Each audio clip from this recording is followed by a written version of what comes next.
What's up, guys? Welcome back to the Team Solemn Circus live video. Today on the left side here, we have Fiendsmith Chimera going up against a Melodious. We are still waiting on the ban list, which means we are still looking at old duels. The ban list could have come out by the time this comes out. I am recording this earlier in the day, still recovering a little bit from a sickness. We're going to be seeing the Fiendsmith Chimera deck going to be going to first here. Now, I'm going to be assuming that both these decks are not going to be hit by this list. Maybe we're going to be seeing a Moon being hit on the list, but other than that, I can't see it. Maybe a first movement solo or Ostinato being hit down to 1, but other than that, I think the decks are both very fair. We're going to see a normal summon of Gazelle searching for the copy of Chimera Fusion. Then we're going to go up into a copy of the Dumper, which can be able to dump the copy of the Apprentice, which is also going to allow us to search for a copy of the Coatl here. Coatl is going to activate the effect, searching us for the copy of the Mirror Swords Knight, and we have already normal summon, so we're going to be having a bit of trouble to get that onto the field. We do have the fire in the graveyard, or not the fire, but the gold in the graveyard, which is going to let us summon out the copy of... Actually, we don't have a way to summon it out. We do have the track there to summon out the copy of the Lurie. Then Lurie is going to go up for the Requiem.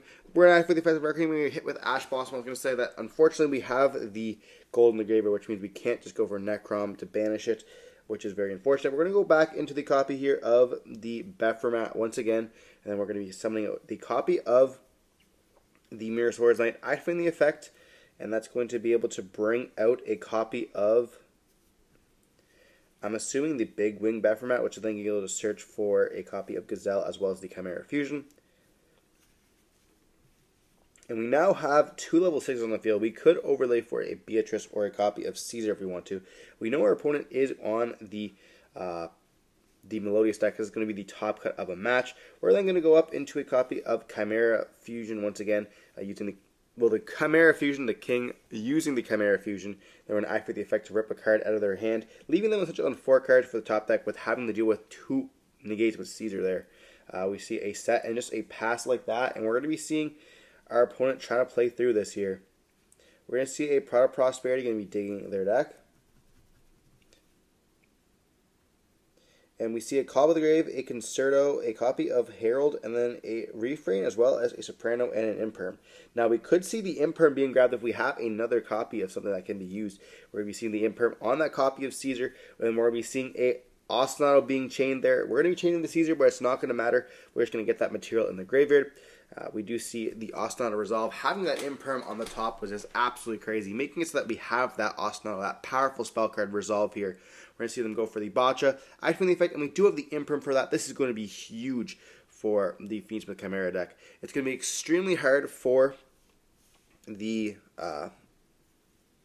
Melodious deck to come back after this. They're going to have a very important normal, which is going to be the copy of Refrain, and this is going to be the one that's going to let them to get to it. Refrain is going to be able to search for the copy of the Couplet, activating the effect, being able to summon out the copy of Soprano, and we could activate the Soprano effect, but we're choosing not to here, very interestingly enough. We're going to then place the copy of the Couplet, searching for the copy of Concerto here, and we can start playing through our stuff. Now, we do have lots in the graveyard to be able to summon and banish once we leave the field, but they do play into the Imperm column, and that's just going to be it from them. They're going to be banishing. They're going to activate the monster where you banish it with the Mirror Swords Knight so that they cannot fuse. But, oh my gosh, playing into the Imperm column is just brutal here. We're going to be seeing them link away for a copy of Bloom, activating the effect, discarding the copy of Mourner here, and that's going to be able to summon out 2 from the extra deck. We're summon out the copy of... And we're going to see the Fusion also summon out the copy of the Sonata. Okay. We're going to be seeing the level 7 and level 4 being summoned on the field. They should be in defense position because Botcha... I mean, everything should be in defense position here because the Bloom as well as the Botcha summons all in defense. But we're going to be seeing the effects to fuse here, and we are going to be fusing away into a copy of Etoile here. Then Refrain is going to put itself onto the field. We can't draw off the Prosperity because if that's what people are wondering why we don't put back the copy of the Concerto. We're going to activate the effect of Etoile, bouncing both of those to bounce back the Fusion monsters, or one of the Fusion monsters in the Exceed. It was also really good because we don't get that graveyard in, we don't get the Chimera in the graveyard there. We're going to try to go battle phase. They do banish to to summon out the copy of Mirror Swords Knight, and then we're just going to attempt to go end phase. They're going to be trading the Mirror Swords Knight for a copy of the Gazelle, which can then search the copy of the Chimera Fusion. Then we're going to be seeing the copies of those ones that got banished return back onto the field. Now we have to draw a pretty decent card because when we have a fusion engraved, I guess we can banish to bring out the other guy. I'm pretty sure it can bring itself back, but we have to essentially draw into a monster here that allows us to fuse with Chimera Fusion.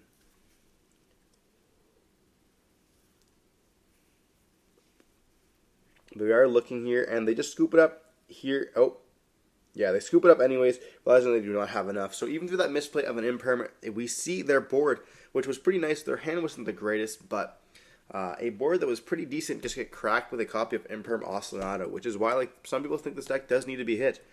It is a very powerful rogue deck. I think it's still very good if you have people want to pick it up. It's relatively cheap. I think the only expensive cards are the first movement solos, and even then that card has gone down in price. But very steady pickup. Pretty safe to play, very good, have lots of different rogue options. Being able to play a copy of Orange Light is just insane. I don't see that card being put back on the list anytime soon. Kind of crazy that we did see a time where it was on the list when a Ishiju tier was the best deck. That was still crazy, being able to play Ishiju tier and then milling it with, or having one with the millers or the shuffler backs, sending it to the graveyard and being able to play through that, which is kind of crazy. But we're moving on into game 2 here with the copy of Chimera going first once again with a normal summon of Gazelle. Very standard, and it's going to get hit with a copy of Imperm, and we have the copy of the Chimera Fusion again to dodge, but we still have the Adjusted Gold in the hand, which is going to be very unfortunate for us, making so that we cannot have access to those copies of the Requiem here. But we do go for the king, or not the king, but the Bephomet guy, which is going to then dump the copy of the Apprentice, and we're going to add back. We're dumping a copy of the Dark statue here, and we're searching for a copy of the Quaddle off the Gazelle, or searching for a illusion off the Gazelle, I should say.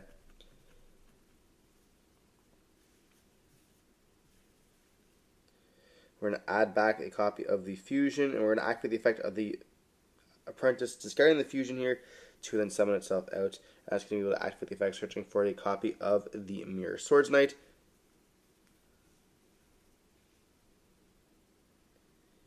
And we do have a Veiler in the hand here. So we're going to see a Chimera Fusion activate once again, using a copy of Bephomet as well as the Mirror Swords Knight to go up into another copy here of the Bephomet. And then we're going to be seeing the Bephomet main monster summon out a copy of the Mirror Swords Knight. Activating the effect of Mirror Swords Knight, going to tag itself out, summon out a copy of Bephomet once again. And this is going to activate the effect searching for the copy of Gazelle and the Chimera Fusion. Now, I wonder what they're waiting for to Veiler here. Maybe not wanting to play into a monster, or a talent here. But they haven't activated a monster effect yet. But you feel like you'd try to use the Veiler first so you can keep the Imperm for your turn.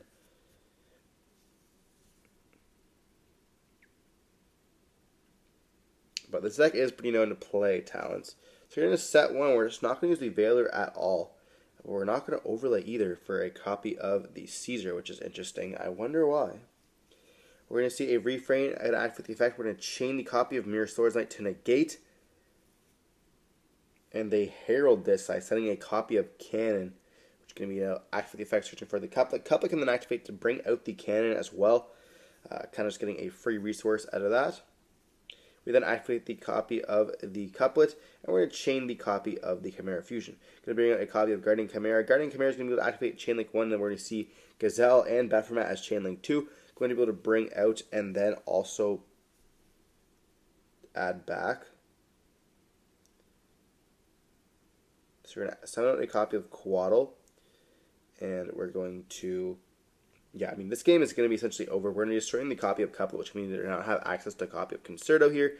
And they're going to be popping another body on the... I was going to say another body on the field, leaving them just on one. They have to have a copy of Sonata in the hand. In that case, they'd special summon it out. And they do have the Sonata. They have to go into a Bloom, and if they have any interaction with the Bloom, that's going to be just enough for game. But we're going to be seeing the Bloom activate the effect, discarding the copy of Valor, and they can play through.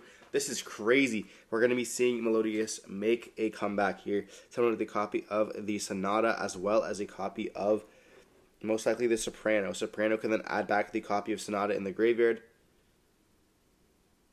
I guess it's Chapina and Sonata, adding back the, I don't even know the level 3's name anymore.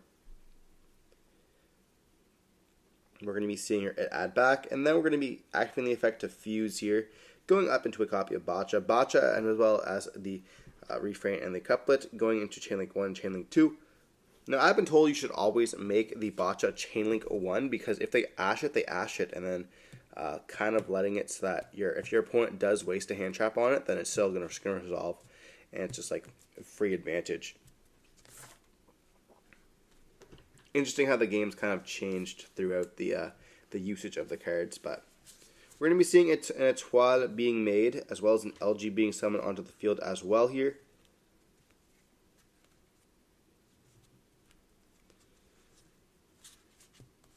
And we're just seeing Etoile going to activate its effects, bouncing the copy of the LG and the Baka, bouncing back the Guardian Chimera as well as the Fusion. And then we're going to be seeing them try to go end phase. They're going to banish the Fusion to send with the copy of Mirror Swords Knight. Mirror Swords Knight is going to trigger into a copy of Gazelle, which is going to be able to then search. And we're going to search for a copy of the Necrom here. And then we're going to be seeing the bodies come back, and then we're just going to pass turn on that.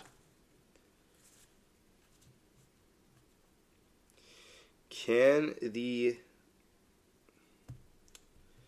going to be seeing the illusion. We're seeing a Apprentice Edition pitch the Necrom, searching for a copy of the Diabels. But can we kind of crack this board? All we have to deal with is a copy of Etoile here, which is not going to want to activate the effects to bounce back the monsters in the hand. We're going to want to put back a Fusion monster, but a lot of the Fusion monsters get their effects on summon here, so it's going to be kind of difficult for them to bounce back something quite beneficial for them. So we might just see it get beat over and then, bring out a copy of the Shiberta, which is banish a multiple cards from the graveyard.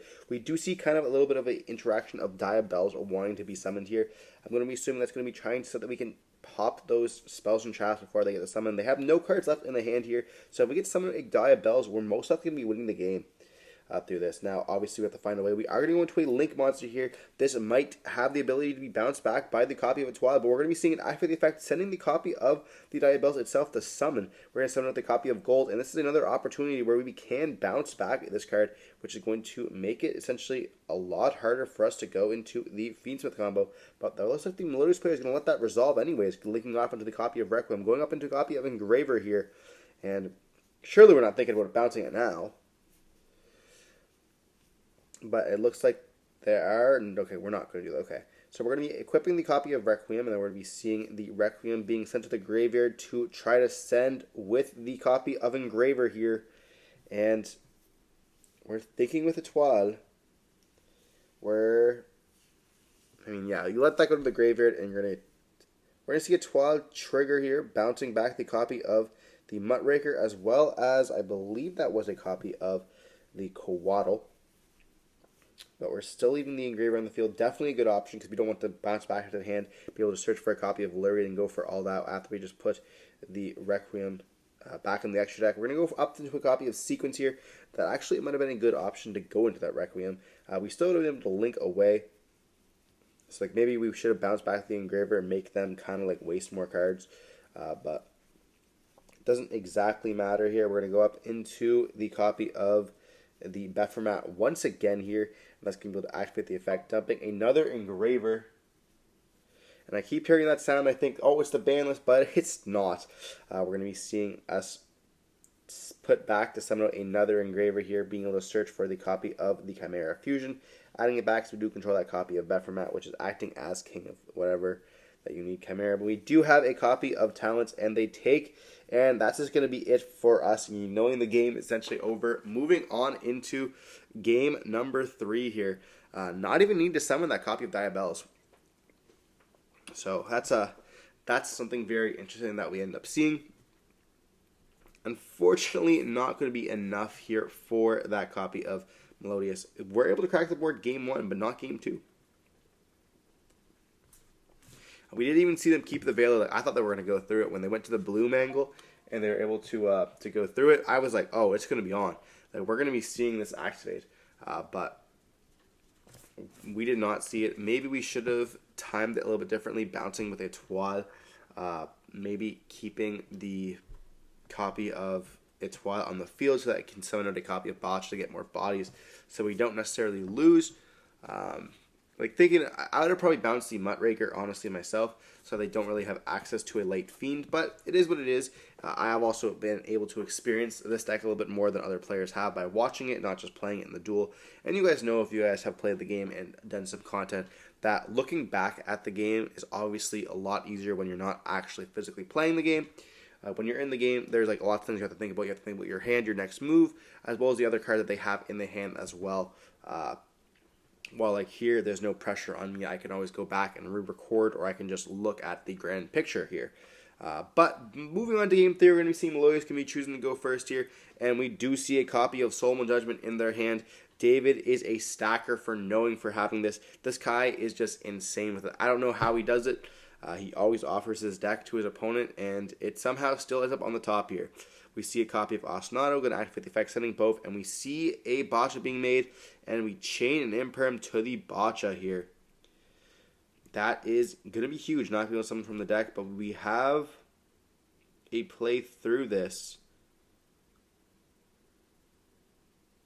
of a normal summon out a copy of Soprano, and we have Cannon and Refrain in the graveyard. We're going to be going up into a copy of Bloom. Bloom's going to activate the effect, discarding a copy of... We have 2 level 4s in the hand, okay. The level 4. And we are going to be seeing the Botcha try to summon back with the Refrain.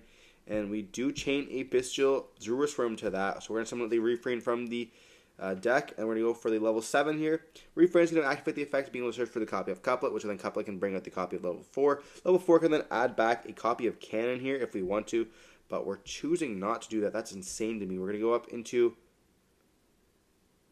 What are we doing? We haven't even added back with the level 7 here. We're going up into a Shiberta there. We want to use a level 7, but unfortunately we just did not. We're going to go for a Fuse into the Etoile. And then we're going to be able to put both of them back in the Pendulum Scale. It looks like we're thinking, we're not thinking exactly clearly. We should have had some extra cards in the hand there. But it is what it is. I think we could have also ended on a Baguska as well if we wanted to, and on not the Shiberta, kind of making it so that it's a little bit harder for them to play through it. They have to go and play their Fiendsmith stuff, and even then, they're not going to be able to essentially beat our board. We could have ended on the Baguska as well as the Etoile and the Botcha, but we had the Droplets here anyways, so it's not necessarily going to matter that much. And we do Judgment the Droplets here, which is actually kind of funny that it is almost lore accurate. Droplets is at the end of the Judgment lore, or this, I guess, the Solemn lore here. But we do go Track, and then Track is going to be able to search. But we do go then banish the copy of Shiberta to try to... We're going to try sending the copy of Shiberta here with the copy of Druisworm. We're going to chain the Shiberta on the Track, the Lurie, as well as the Engraver, I believe it was. But we do summon out the copy here of the... Nightmare Apprentice, and then we go up into the normal summon of Gazelle, activating the Chimera Fusion, so going for the Bephomet once again, being able to chain the copy of the Bephomet, or the Gazelle in the graveyard to be able to search, or I guess dump the copy of the Necrom here. We search for the Mirror Swords Knight, then we're going to be dumping, or we're going to be banishing the copy of the Necrom, and summon out the copy of Gold, which can now give us access to our Fiendsmith engine here, which is very nice. Now we have no other interruptions here, other than when the copy of Etoile leaves the field, but will that be enough for us to be able to summon stuff out? Most likely we're going to be going for a copy of the Baka, which can then bring out a copy of Refrain. Refrain can then bring out a copy of the Couplet. Couplet can then activate the effect to bring out another body, and then we can just activate the effect to bring out another. We can add back another card from the hand here, and this is what I mean by a recursion. We could have had so much more here if we would have played a little bit correctly by summoning or adding back with the copy level 4, and then adding with the level 7 as well. But we're going to be seeing us go for a Rage, and we have the Unchained package as well here. This is going to be crazy for us. We're going to be able to destroy with the copy of Shavara, the copy of Rage. Rage is going to trigger as well as the copy of Yama, bringing out the copy of Rage, and we are then going to be able to maybe go up into an Anguish. Surely we're not playing Anguish here, but we're going to be seeing us go for a copy of Sequence. Sequence is going to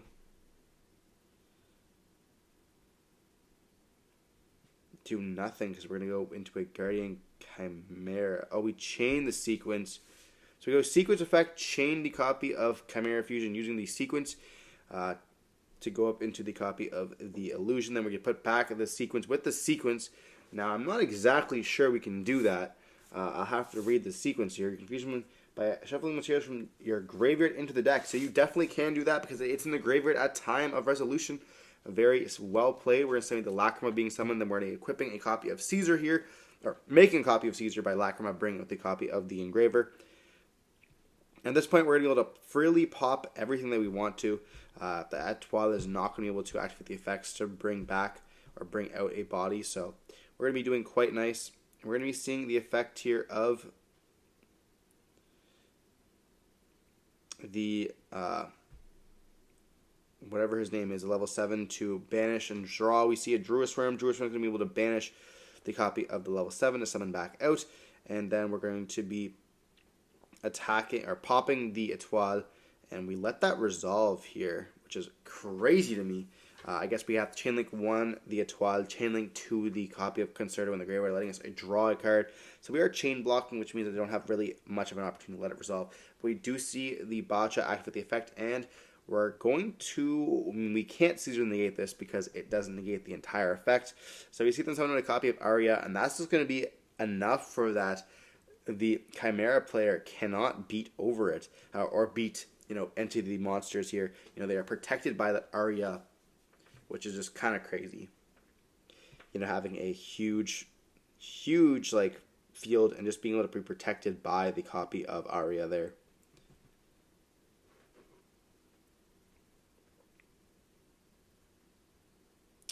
Now, it's going to be kind of difficult for them. They do have a Caesar, so they will be able to kind of, still beat these boards. But we see the Shaberta being brought back out with the Etoile here. And we can activate the effect right away, banishing those cards from the graveyard. I don't believe the Magnum is going to be able to stop this necessarily. And we're going to see Couplet search first for the copy of Concerto. And, now we have a bit of thinking we do. We're going to activate the Concerto. We definitely chain the copy of Caesar to this. And that's going to be detaching the copy of Engraver so that we can... here get the effect. We should have done the refrain, which we can't do. We're trying to activate refrain under the copy of Arya, but Arya makes it that neither players can target the card. Very weird that we have that ability. But we do have the copy of Sonata in the hand, which can summon itself out. Beginning the boost, we should have done this before we activate the effect of the Concerto there, so we can beat over the copy of Caesar, and then also getting us the ability to activate that copy of Concerto. But we're going to be seeing Lacrima activate the effect, and we probably should have chained the Shaberta there, banishing it, and then other cards in the graveyard. But we're going to be seeing it beat over the copy of Magnum here. And we do look at what we want to banish. But they do chain the Bephermat there. And that could summon out a copy of the Yama. Yama can bring out the copy of, So we're going to see Yama being brought out. And then we're going to activate the effect, adding back the copy of Shavara from the graveyard. And they just pass on that. I mean, Bloom, they'll probably only play one Bloom. But Arya is also in the wrong position. That should be in the column underneath it. And they probably shouldn't play the copy of, they play the Fiends Myself, so they definitely don't play the, whatever its name is, the Steel guy, the Relinquished Link. But we see them go up into a Muckraker here. But where else are we going with this? We have so much on the field for the Melodious player. But we're going to be seeing the Chimera player end up scooping here. Yeah, definitely kind of got ransacked by the Melodious player. That's the ability of Melodious, being able to kind of just take the advantage, chain blocking correctly, make your opponent waste some cards or not being able to use the cards at the exact time, and just having these like powerful one-card starters. Like we see Reframe, we see first movement solo, we see Awesome Auto. These cards are just absolutely crazy. Even the copy of Concerto and both of the copies of like Couplet and Reframe, being able to put themselves back in the pendulum scale, getting the effects, are just absolutely crazy. Regardless, hope you're watching the video. Don't forget to like, comment, subscribe if you see more content like this. Just stay safe. Peace.